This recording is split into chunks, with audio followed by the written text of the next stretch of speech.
welcome into Winter 89 Colors. My name is Melissa and I am here with a special video for you. And I'm so glad to be here with you. I'm enjoying doing my videoing. I'm just videoing away today. I've filmed a couple, so hopefully you'll see those out in the next few days if they make the cut and get edited. But here we are. So I have chosen my top 10 artists, illustrators, books, whatever, that I wish I had more of. Now, these are not necessarily my top 10 favorite illustrators. Let's be clear on that. They're not necessarily my top 10 favorites.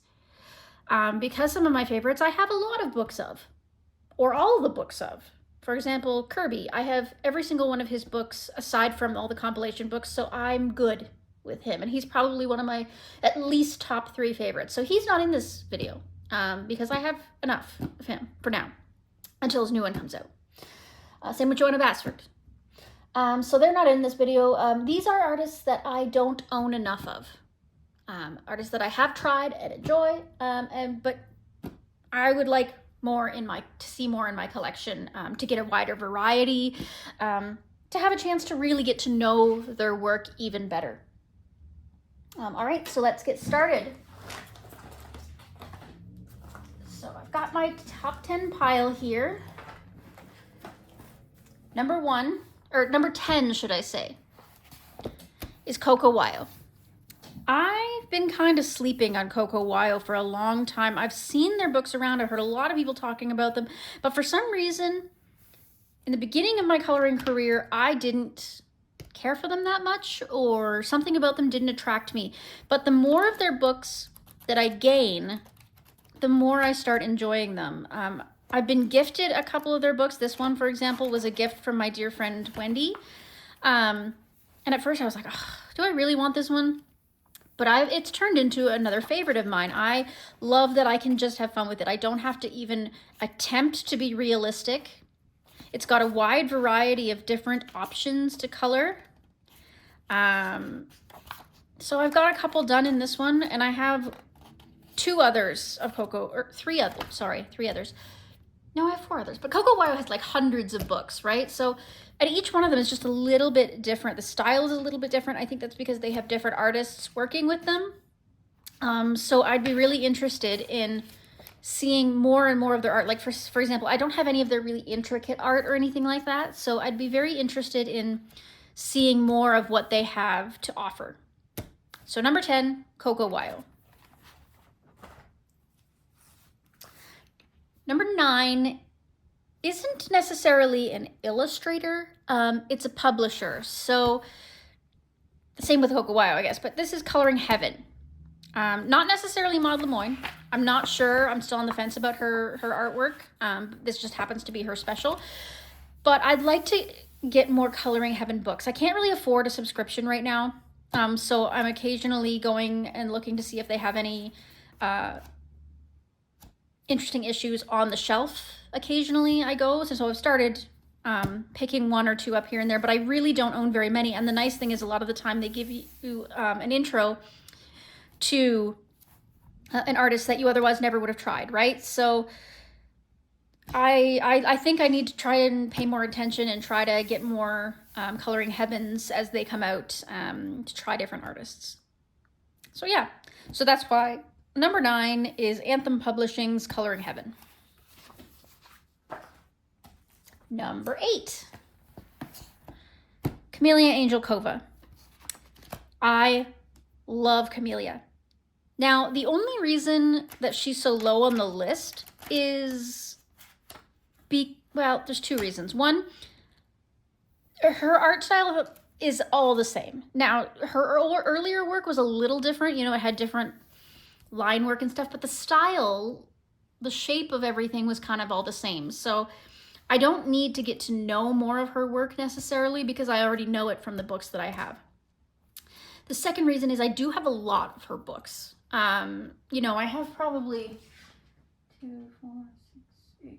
I have well over 10 of her books. So that's quite a lot. And I still have a lot of pages left to do. So I shouldn't be too greedy given that I still have work to do in her other books. But I would, every time I see her come out with a new book, I'm like, I want it. I want it. I want it. I want all of them. I want every single one of her books. So that's why she's in 8th place. I don't need more of her books, but I want them. All right, so that's Chameleon Angelkova.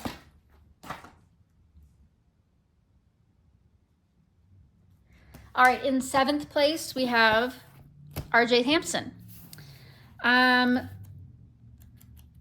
So I like RJ Hampton's style. I'm still getting used to it. I'm not as in love with it as some people are, I think. I'm not sure why. I'm not sure what it is about his style. I like it, don't get me wrong, but I'm not like, oh my God, drooling over it like some people. I like it. But I think that's maybe it. Maybe I need more of his work to look at. I only have 2 of his books, and both were gifted to me. So I wish I had the money to get a couple more of his books and see if there's something about his style that I'm missing. You know, that like, what is it that everybody loves so much that I'm just, for some reason, it's not clicking with me? Again, don't get me wrong. I find it whimsical and cute and whatever, but I don't know. That's why he's so low on the pile again, not in the top 5. But I think I need more of his books. This is the opposite of Chameleon Angelkova, where I'm still on the fence about his work, but I think I need more of his books in order to fully understand and appreciate his artwork. So yeah, so that's RJ Hampton.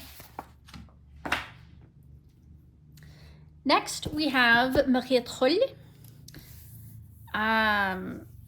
So that's, wait. So she's number 5, right in the middle. And that is because her books are huge and they have a lot of pictures in them. And I like her art style, but it intimidates me still for some reason. I'm not sure what it is about it that, like, I love it. Like, especially some of her cute little characters that she has.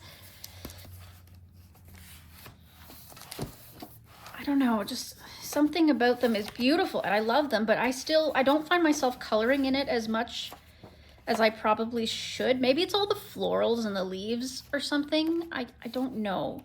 But I don't have a lot colored in the books I do have of hers. So that's, I think, why she's a little lower on the list, is that I still have a couple of her books. I have 1, 2, 3. I have 3 of her books. 4, sorry, I forgot about Shooting Star, which was gifted to me. 4 of her books, but I haven't worked in them very much, which is a darn shame, right? I should definitely be working in these books more. Especially the quality of the paper is beautiful. The printing, their hardback is wonderful. Yeah, so I should be working in them more. That's why I'm like, I don't need more of her books, but I kind of want more of her books at the same time. So that is Maria Troll and her beautiful hardback books at number 5. Or 1, 2. Yeah, okay.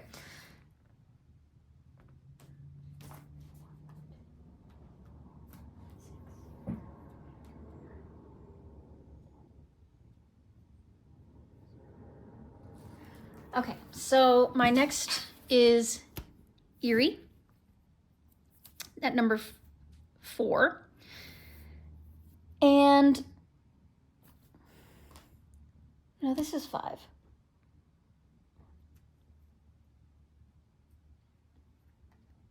Sorry, Maria Troll was 6. Oh my goodness.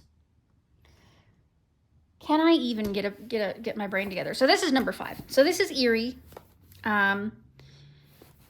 And I have 2 of her books. I have Romantic Country 1 and Romantic Country 2. And that's because up until recently, getting her books was nearly impossible in Canada. So now it looks like she's becoming more accessible. I could possibly get her on Amazon Japan, or there's a couple of sellers or distributors that have finally started selling them on Amazon Canada and the US. So it should be easier. I do love her style. For the longest time, I was very intimidated by these books. I didn't want to color in them because they felt like their own art pieces and like I was going to ruin what the beautiful work that she had done. But once I started working in her and getting a couple of pages done, I started realizing that, no, I could only add to it. These were made to be colored in, so I wish I had more of her work to try out. Every one of her books is just a little different. Even though it's the same style, it looks like, you know, she manages to make them different. So I would love to try out some of her less westernized ones, some of the ones that are still in Japanese, you know, all that kind of stuff. So I see so many beautiful books in people's flip throughs, color longs, etc. So like her world travel book and her fairy tales book, those sound really fun to me. I'd love to try them. So that is why Eerie is 5. Number 4, Lulu Mayo. I just love Lulu Mayo's style. Again, if I don't want to go for realism, I just want to have fun in a book and not worry about the consequences of just slapping color together. You know, her work is just so fun for that. It's phenomenal. Her paper's okay, so it takes a little bit more than some other like Amazon paper and stuff like that. So whimsical and so cute. I do have less work done in her books than I would like, hence why she's a little lower on the list. You know, she's not number 1, but she has so many beautiful books that I want to try out. Some of her older books, some of her newer books. Especially her older books. Something about her older books are looking really good to me right now. Like I have her A Million Baby Animals, and it's so busy. Like I like it, but something about it makes it a little bit more intimidating, whereas some of her more simplistic ones, they're the ones that I can sit there and go, oh, okay, I can just relax and, you know, try to have fun with it. Like these ones are nice. They're not, I don't know, they're busy, but they don't feel too crazy. Like I love this one. It's just got sort of a center image. I know some people hate that there's no background, but I don't really care. It could be either way. I love scenes and backgrounds, but I also love the ones where I can just black out the background or do just a really simple pastel background. So I'd be interested in trying all kinds of Lulu Mayo's books. So number 4 is Lulu Mayo. Number 3 is Morgan OBrien. I grabbed this book. It's a lesser known book of his. I grabbed it because it's my project book, so it's sitting right beside me and it's almost done. I only have 2 pages left in this book, which are going to be done before the end of the year. So I need to replace this. I have a couple of his books. I have a couple of his Matchstick Mouse books. I have half of his Away Home book that he put out on his Ko-fi with a little Grogu. Yeah, but I don't have any of his Annie Day books, and I'm still missing several of his, particularly his newer Matchstick Mouse books, so I would really, really love to catch up. Oh, I didn't mark this one down. I'd really, really love to catch up on some of his newer books. I love all his work, and if I could afford it, I would buy every single book that he puts out. So yes, that's Morgan OBrien, and this is Welcome to the Village, which is going to be my first real coloring book that I finish, aside from Color by Numbers. Next, we have my dear Rita Berman. I have this book out too because we're working in it right now, doing a mini series. Where is it?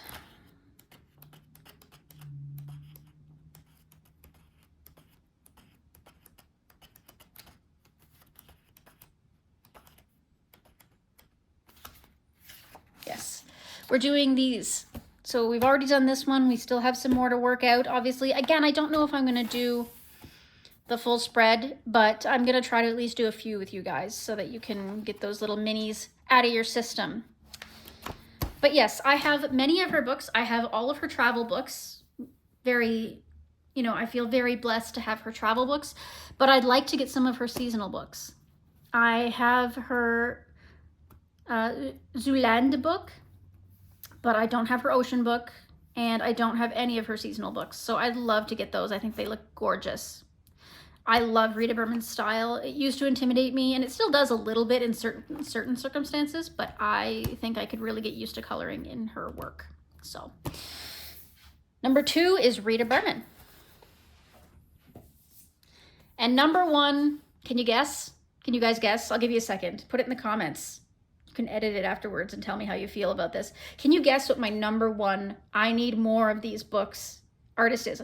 You can probably guess if you've checked a few of my videos, the one artist that I do not have enough of, absolutely do not have enough of. And that is, drumroll, Hannah Carlson.